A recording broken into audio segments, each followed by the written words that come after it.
Hello everyone, it's Dhaiphong. I am not live for this video. By the time you see it, it might be July 5th or 6th. In any event, I wanted to cover what was a monumental Shanghai Cooperation Organization meeting. They meet annually every year.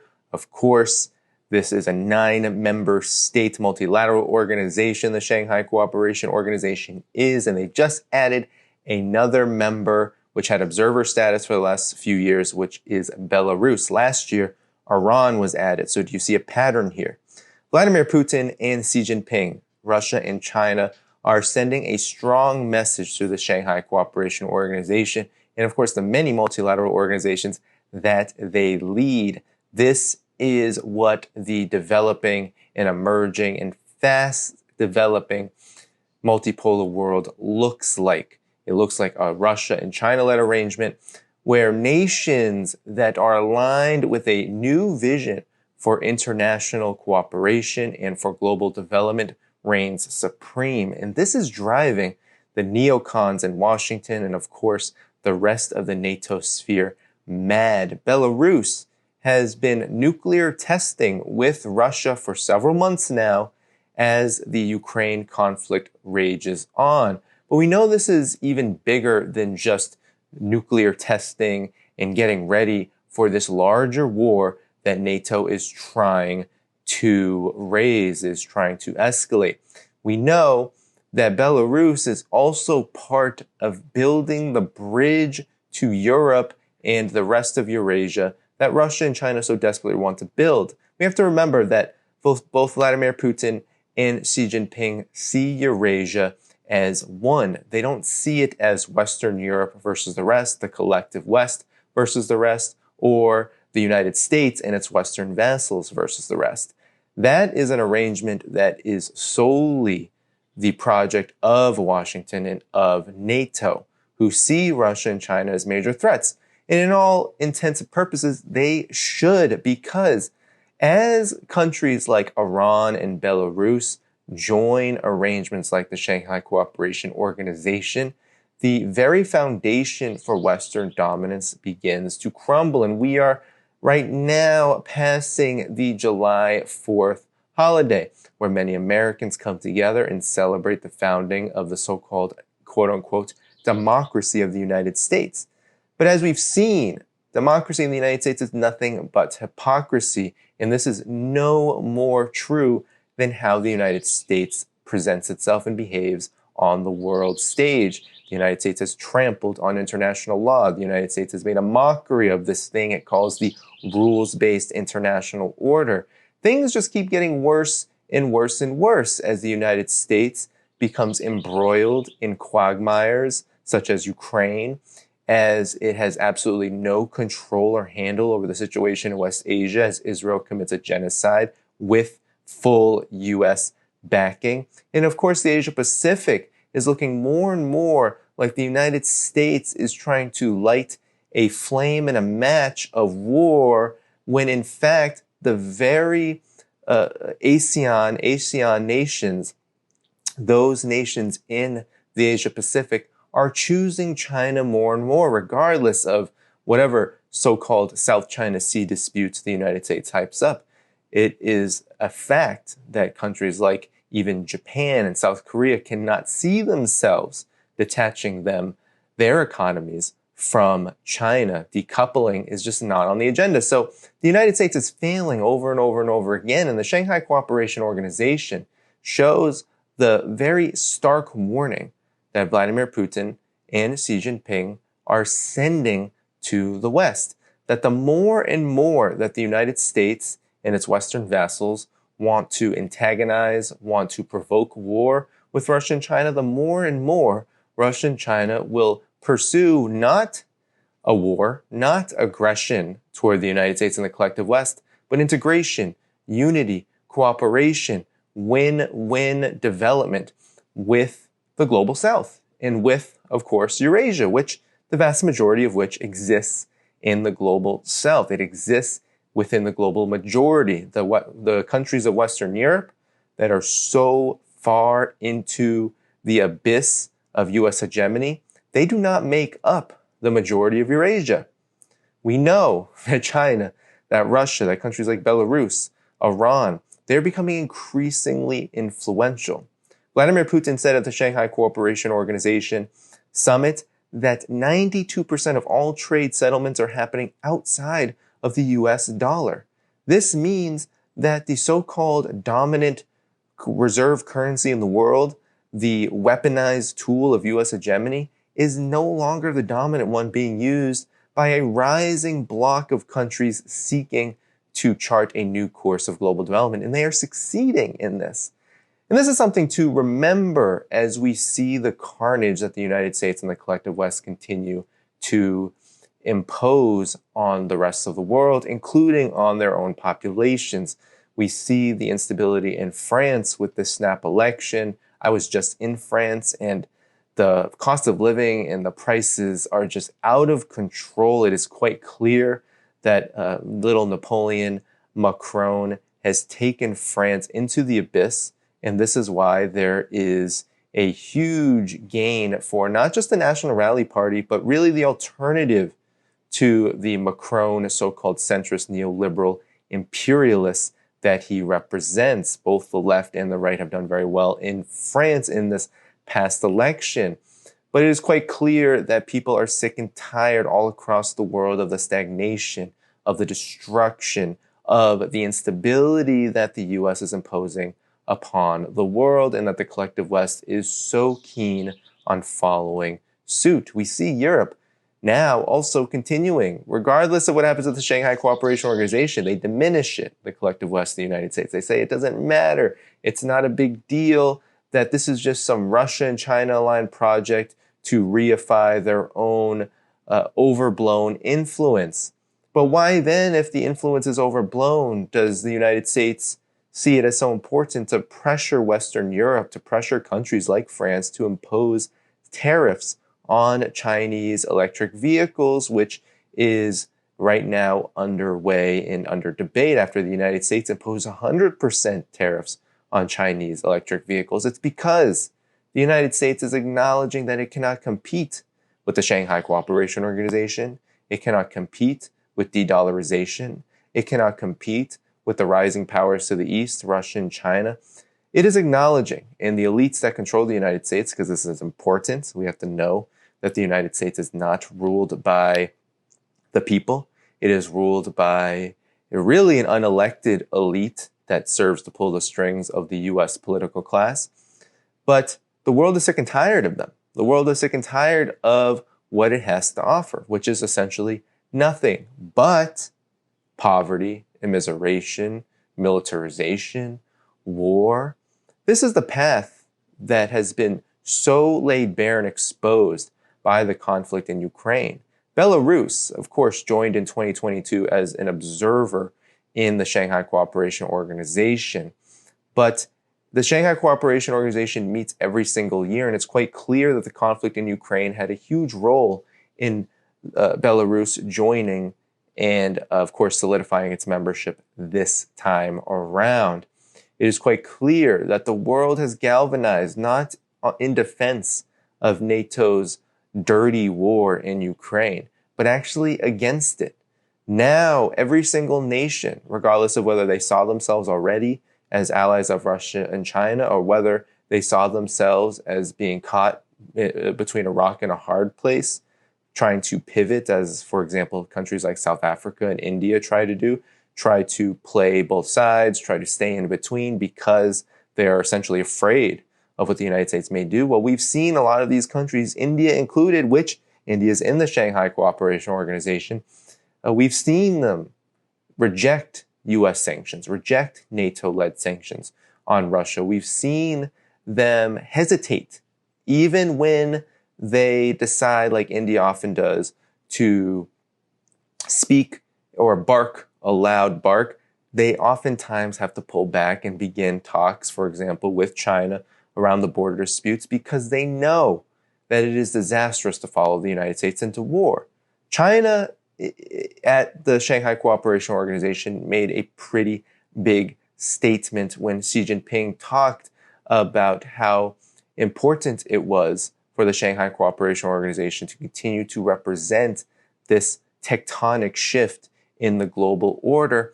And it was specifically mentioned that countries like Iran joining is an example of how the Shanghai Cooperation Organization can serve as a model of breaking the back of what has been an unfair global system.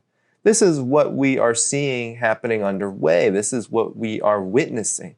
And so it's important because as we hear about, and I've just been so sick of hearing this, I see it in the head, I read Haaretz, I read information coming out of the region, of course, from different perspectives like Al Mayadeen, and you just see how Israeli officials continue to beat the drums of war with Hezbollah. They continue to talk about a future war with the biggest, what the United States calls biggest non-state entity in the region, the most dangerous. They continue to beat the drums of war because they have nothing else, right? Israel is on the retreat. It has not been able to make any headway within Gaza. And that's why Al-Qassam, Hamas, these groups, they continue to operate in Gaza. And that is a mark of defeat. In any kind of war of this nature, guerrilla war, unconventional war, whatever you want to call it, when that force, which is really the David here, right, in the David and Goliath story, when that force is not only able to survive, but continue to fight on, that is a victory. We saw how that ended up in Korea, in Vietnam, in Afghanistan, right? When these forces are able to resist the invader, to resist the entity occupying them or threatening to occupy them, well, that is a victory. And that is what we have seen in Gaza. That is why Israel now wants to turn toward Lebanon, toward Hezbollah, because they need to bring, especially Netanyahu, bring people's attention, bring world public opinion against the overall axis of resistance. But guess what? The major ports in Israel are bankrupt. They're begging for money from the government because no shipping has occurred in the Bab el-Mandeb Strait since essentially November 2023. Israel's economy is absolutely in shambles as the north of so-called Israel is evacuated. Economic activity is at a low point.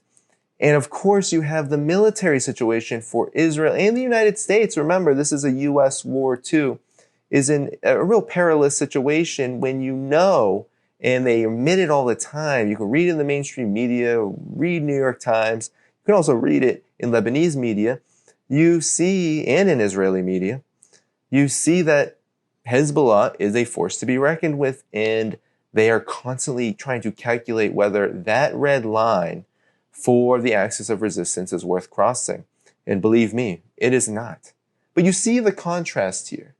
Xi Jinping and Vladimir Putin's stark warning to NATO, to the West, to the collective West, to U.S. hegemony, is not one of we will destroy you by force. It is one where they are saying we will continue to build a new world, and you can either jump on board or you can destroy yourself, because that's what all of this is pointing to. Ukraine, the destruction of U.S. hegemony coming because of that conflict. Because the entire world see it. Look at how Saudi Arabia has reacted. Look at how India, look at how countries that are supposed to be in the U.S. pocket or supposed to be in the U.S. camp, look how they've reacted. Not well. Not well for the U.S. side. And we can see with Gaza, world public opinion, we know how that has gone. People are up in arms. The vast majority of global public opinion is against Israel, and it's only going to get worse if they move toward a regional war, because we've seen over the course of the last several decades with the so-called war on terror, the more that the forces of hegemony decide to destroy, the more and more that people begin to sour on the war machine. And that only makes sense given that that war machinery is not benefiting them. So we see it there. And then, of course, with this growing attempt to bring a conflict to China, the pathetic attempts we've seen in the Philippines, right? The Renai Jiao, they're trying to militarize. I don't know if you've seen the boat, this so-called construction vessel that really is an attempt by the Philippines to push the United States into enforcing their mutual defense pact. And the United States has said, No, we're not going to do that, but we will continue to support your attempts to get us to do that. Why? Because we want to provoke China further. And the United States, of course, continues to send weapons to Taiwan, continues to beef up the Indo-Pacific Command, and of course continues to try to contain and isolate China economically, all of which is not working. The Shanghai Cooperation Organization really is emblematic of the failures of U.S. hegemony, the failures of U.S. empire. And some people say, Danny, you are underestimating the empire. You are saying that it is going to fall right away. You are really talking, I see it in the comments all the time, you are making a huge assumption that isn't based in fact. Well, those who say this are not paying attention to the actual shape of what war in geopolitics looks like in this era. This era is not about shooting wars as much as Ukraine, as much as Gaza show us that, military, disastrous, just absolutely devastating conflicts can and do exist. But the way in which this world will be won will no longer be determined by military superiority. And why is that?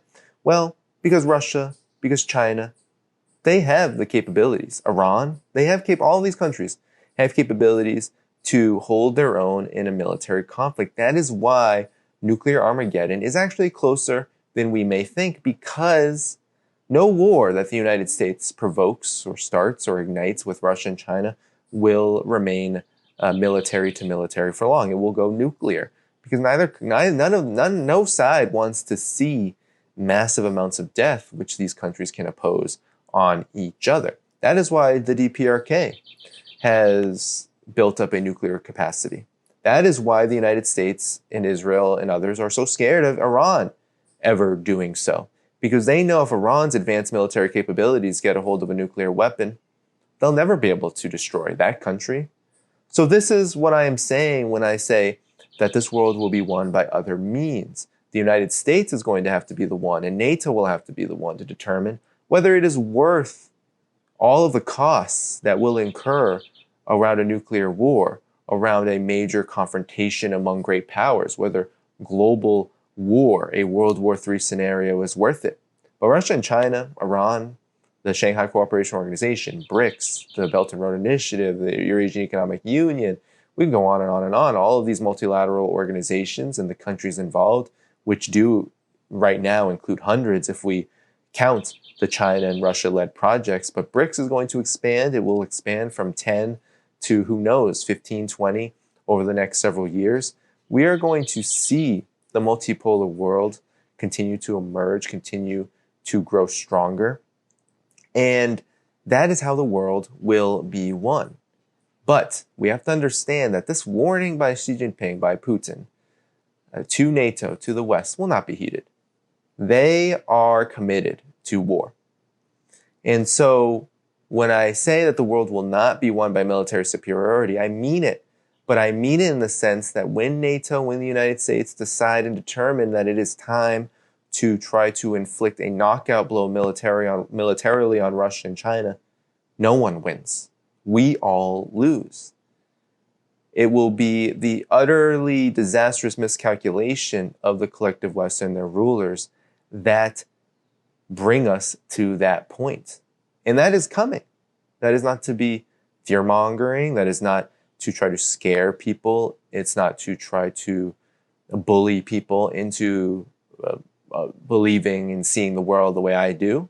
It is to state an undeniable fact at this point. If Ukraine, if Gaza, if the last several decades of U.S. foreign policy says anything, it is that they see Russia and China as the big threats, and they see those countries as needing to be destroyed, and that's only a matter of time before the gap between these two countries, the gap between these two world orders, the success of the multipolar world order and the failures of the unipolar world order, begin to pressure the militarists and the warmongers, the neocons, into a situation which they cannot arrest themselves. That is coming. So Putin and Xi Jinping are trying to build a world where that isn't possible. And in that respect, the admittance of Belarus, into the Shanghai Cooperation Organization is a major success, and it's one that is bringing fear into the eyes of the collective West and the warmongers that rule it. With all that said, everybody, I will be back to streaming very soon in July. I have a lot of special guests coming up. Please do go to the video description and support this work on Patreon, on Substack. You can also become a YouTube member. You can also do one-time options, buy me a coffee, and PayPal. But until next time, everyone, I will see you live, hopefully very soon. Take care and peace out.